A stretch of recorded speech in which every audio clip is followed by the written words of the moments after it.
Hello everyone, and welcome to my channel. Today, we're talking about GT Goku and how incredibly powerful he is.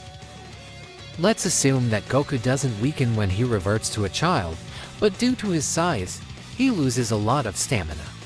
He'll partially compensate for this handicap when he regains his tail, as we'll see later. After defeating Majin Buu, Goku trains for about 10 years, waiting to face Oob, the reincarnation of Kid Buu. At the end of the Z series, Goku goes away with Oob to train.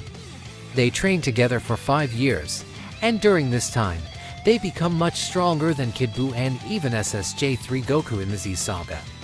Goku has trained for 15 years in total. At the beginning of the series, base Goku and Oob are equal in power.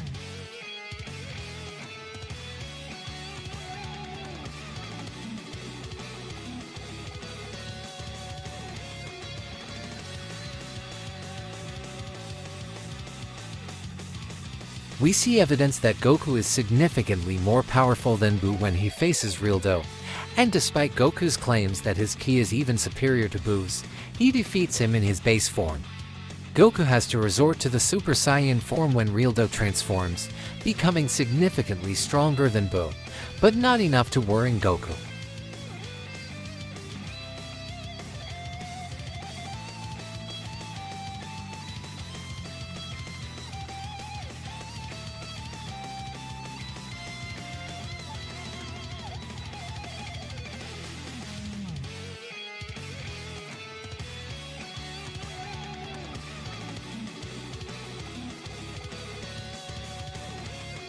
Goku clearly states that Rildo in his second form was stronger than before, but that he still wasn't strong enough to even worry him.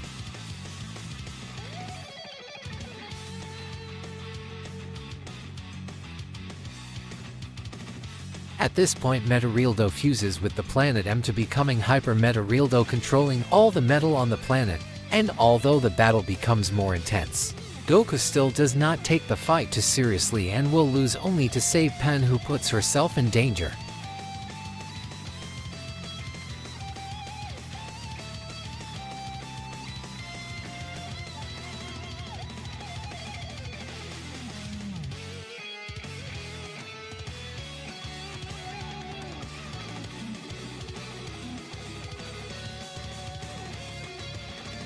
Goku stays in SSJ1 the whole time and doesn't get upset at all.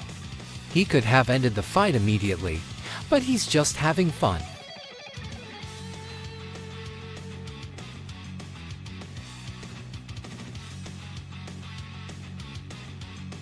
In this scene, it is clear how calm Goku is, even making fun of him.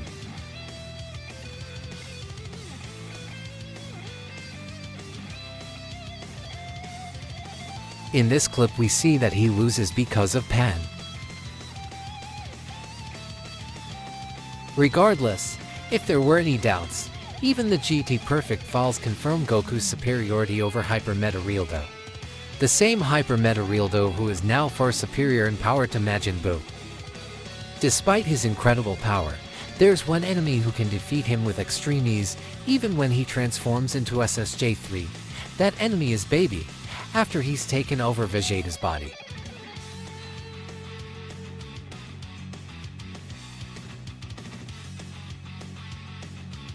He is so worried about Baby Vegeta that he decides to transform directly into a Super Saiyan 3. Shortly after, he will say that Baby is much more powerful than him even when transformed into a SSJ3.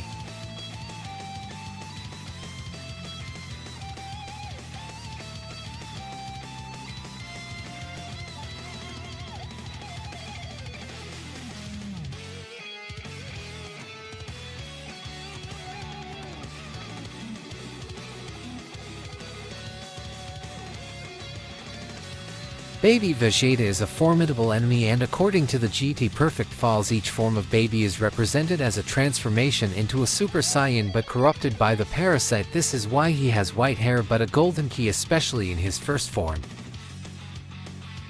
If there was any doubt about it, even this skin confirms it unequivocally through the golden Great Ape form and with the description of Super Baby 2 that somehow recalls a Super Saiyan 3. Baby continually increases his base power because that power isn't just strength, but his instrument of control. The more power he absorbs and the more stable his base, the more easily he can force the host body to access higher power multipliers, in this case, the Super Saiyan forms. Let's remember that as a teenager, Baby is already much stronger than Super Buu. Goten makes it clear that Baby at that point is in a league of his own. And Goten knows how powerful Super Buu was.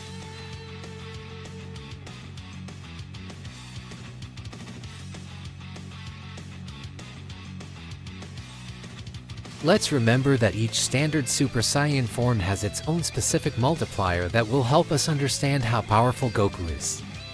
In his second form, he is so powerful that Goku himself admits that Super Baby 1 possesses the most powerful ki he has ever felt.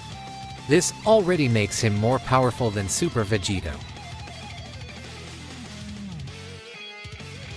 At this point, Baby reaches his third form, Super Baby 2. In this form, he is so powerful that his Revenge Death Ball warps reality with extreme ease and hurls Goku into an alternate dimension.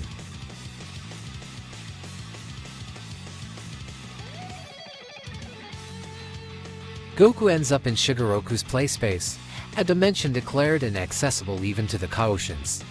Goku is initially confused, asking if he was in the Sanzu River, a mystical lake in Japanese mythology that separates life from death. But Shigeru replies that he is in an even more dangerous place.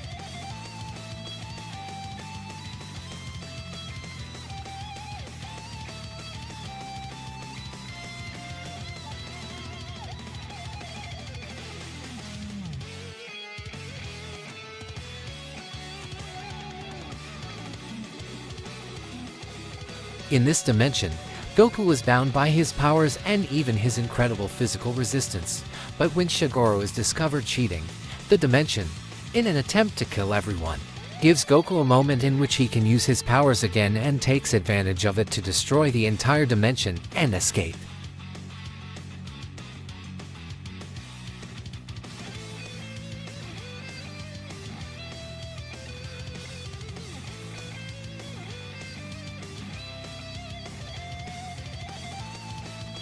For comparison, in Dragon Ball Z, the only characters powerful enough to cause dimensional collapses were Super Buu and Super Vegeta, although they were considered filler episodes. Gotenks SSJ3 and Super Buu were barely capable of creating tiny dimensional rifts that lasted a few seconds, placing base GT Goku well above both Gotenks SSJ3 and Super Buu.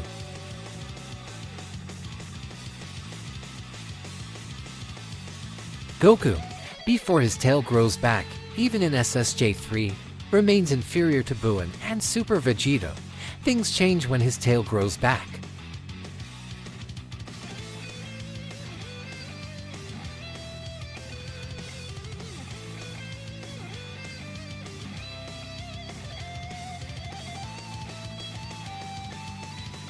Based on the feats demonstrated and the data from the perfect files, it could be said that this is the current power scale for the first half of the show. Obviously, the Goku shown in the graphic is without his tail. Things change when the old Kaioshin pulls out Goku's tail, giving him a significant power boost. He manages to touch Super Baby 2, withstand some of his attacks, and maintain the SSJ3 state much longer than previously seen. If he had faced Baby Vegeta first form, he probably would have defeated him and could certainly have held his own against Super Baby 1.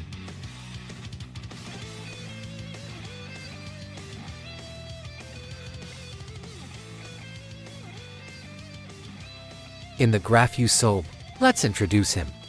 You'll see how, after the fight with Goku, he trained, becoming so powerful that he entertained Super Baby 2 and even withstood a beam clash before being overwhelmed, demonstrating the terrifying increase in power.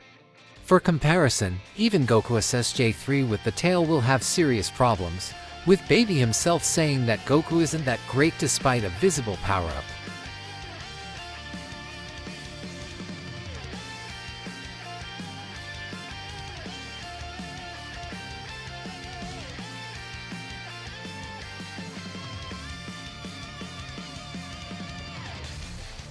Baby even says that Oob isn't half bad, confirming his devastating power, but still far inferior to Baby.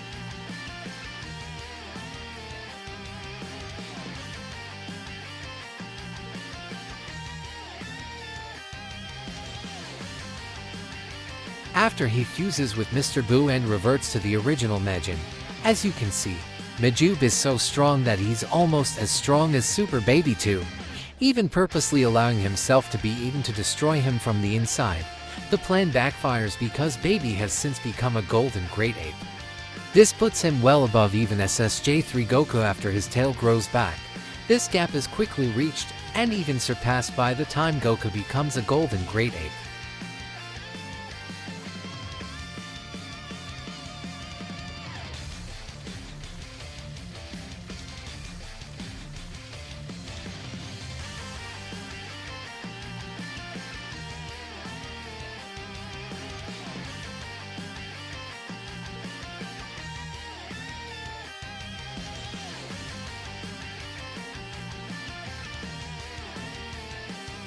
Majube at the height of his power is giving Baby Golden Yuzuru a hard time, easily placing him at least almost on par with Super Baby 2 before becoming a Great Ape.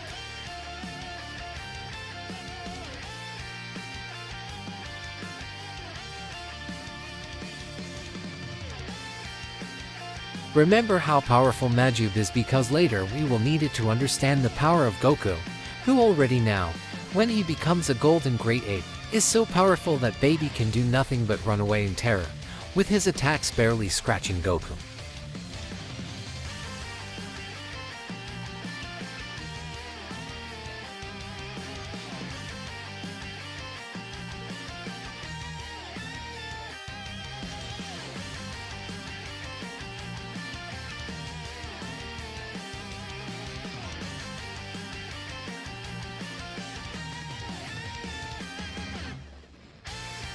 Tang confirms that Goku is becoming more and more powerful, widening the gap with Baby.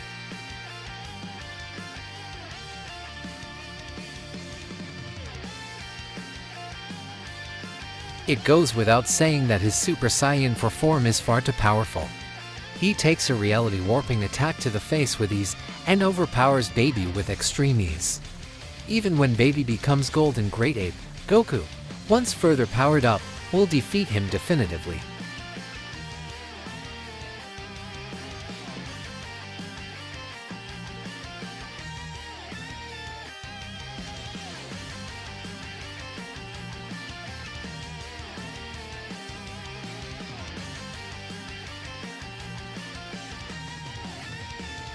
In addition to the energy absorbed by Gohan, Trunks, Goten, and Pan, a substantial power-up comes when Goku absorbs the energy from Baby Golden Great Ape's Revenge Death Ball. In his Super Baby 2 form, he was able to create dimensional rifts, warping reality with incredible ease. In Great Ape form, who knows what he could have done if he'd only wanted to, and Goku as Super Saiyan 4 manages to defeat him.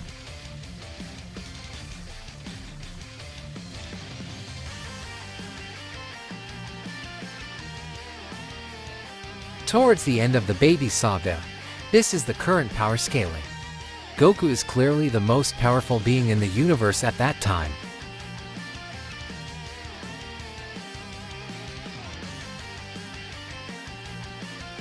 Moving on to the Super Android 17 saga, Base Goku has now reached a truly apocalyptic level of power. When he's stuck in hell, he finds himself facing a powered-up Frieza and Cell, and by releasing too much ki, he shakes the entire underworld with disarming ease. A feat previously demonstrated only in the movie Fusion Reborn while transforming into SSJ3.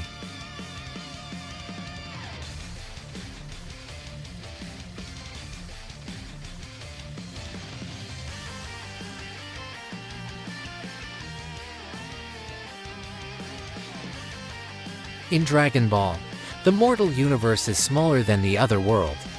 Shaking it means unleashing colossal power.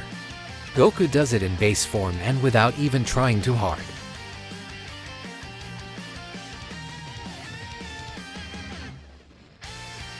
Remember Majube, who was pretty much similar in power to Super Baby 2. When he faces Super Android 17, this happens.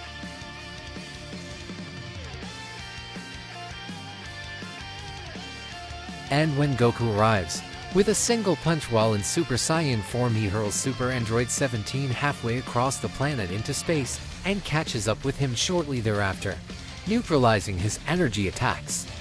Shortly thereafter, the android surpasses him in power, also because he is charged up by his energy blasts and even by a 10x Kamehameha that almost destroyed him due to the excessive power absorbed. Regardless, this confirms that in the Super Android 17 saga, Super Saiyan 1 Goku is much more powerful than Super Baby 2, placing him at absolutely absurd power levels, especially in his SSJ4 form.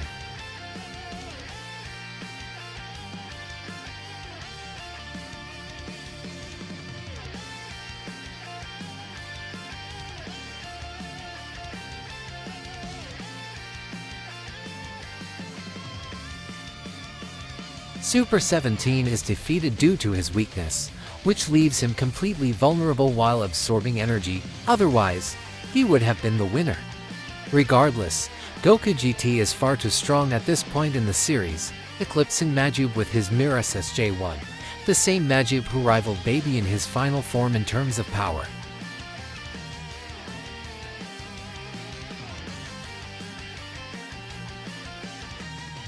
I would like to focus for a moment on GT Goku's physical strength starting from Z Goku.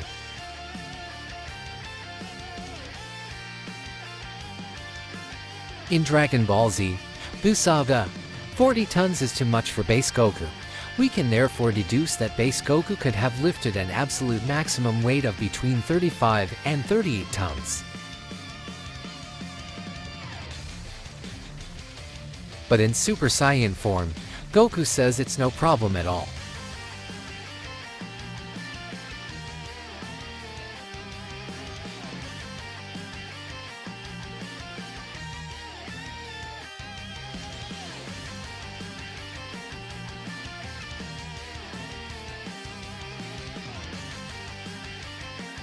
At this point, GT Goku base takes over, who, during the Shadow Dragon saga, in episode 52 tries to avoid the potential victims that Omega Shenron could cause. At first glance, you might think that Goku is rather weak since he can't hold up a building, but let's analyze it further. The building appears to be a Japanese office building, approximately 30 meters tall. As a conservative estimate, the building weighs between 2,000 and 5,000 tons.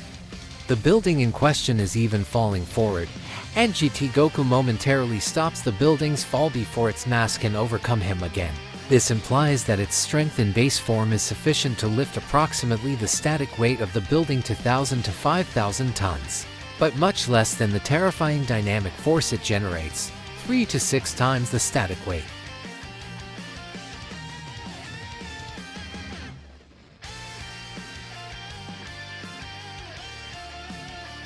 When it then transforms into SSJ4 and saves half the city from sinking, the weight it supports exceeds billions of tons. Assuming that the city is medium-large in size 100 square kilometers and that Goku lifts half of it, descending 1 kilometer underground to stop it from sinking.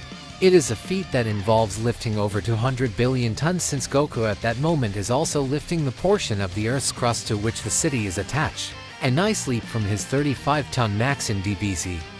But let's move on and talk about his additional power-ups, which will also make him more physically powerful.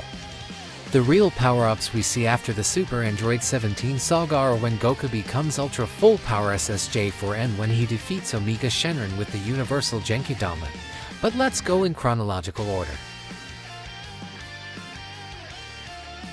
In this scene, Goku is absorbing such a huge amount of energy that it could have killed him. However, despite the risks, he continues and becomes so incredibly powerful that he is far superior to Shenron.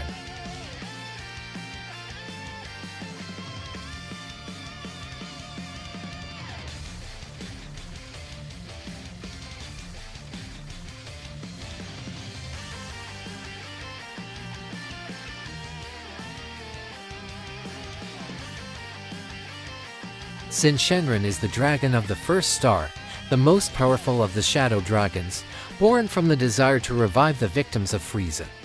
He is so powerful that Goku SSJ for full power had no chance of defeating him, so he had to become Ultra Full Power SSJ for to defeat him with ease. In terms of pure power and endurance, he is even superior to Super Android 17, the most powerful being in the series up to that point.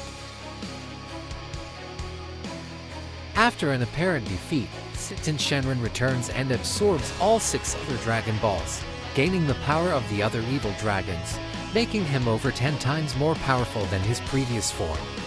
In this state, he is called Omega Shenron Super Shenlong, and with his negative energy, he is capable of destroying all existence, swallowing not only the entire universe, but also the Kaioken realm and far beyond.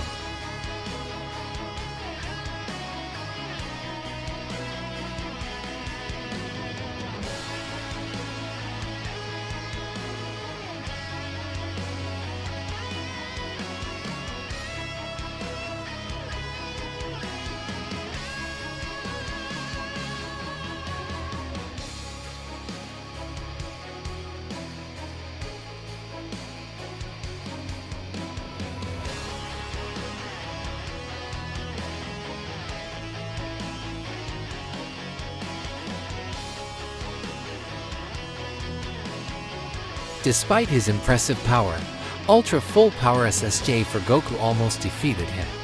If he hadn't had the ability to regenerate similar to Majin Buu, Goku would have been the undisputed winner with his Dragon Fist.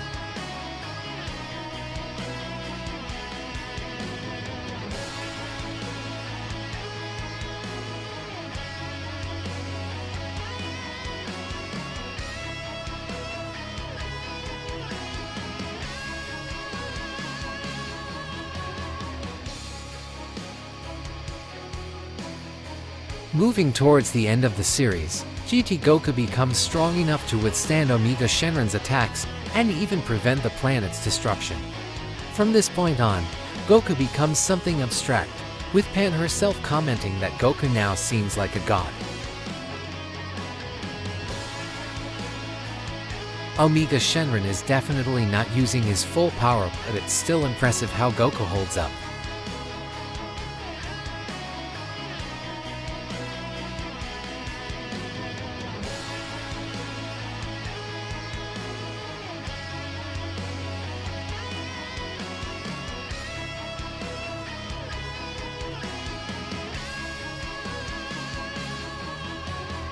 And finally, here is Goku's last great feat, his final gesture before saying goodbye to all his loved ones.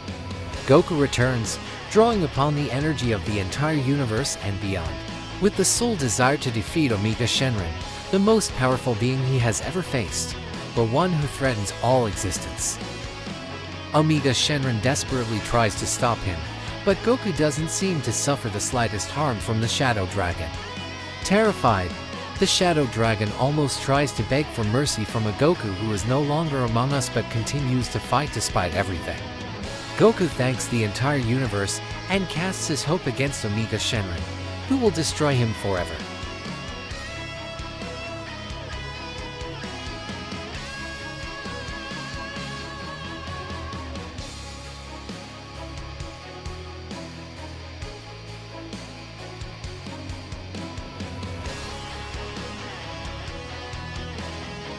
Goku seemingly dies, but Shenron calls him back, and they set off on a journey that will last 100 years, becoming one with the dragon. He will return after this period as an abstract figure, a cosmic force protecting existence outside of cosmic laws. His power is no longer measurable. Goku is now the strongest entity there is. Gogeta SSJ for is second in place in terms of pure absolute power. In the Perfect Files, Gogeta was even stated to be the most powerful warrior in every possible dimension, with the ability to eliminate Omega Shenron with just one finger.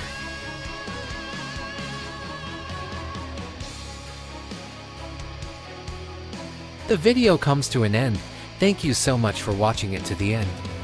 Let me know what you think, and if you enjoyed it, consider leaving a like. See you soon.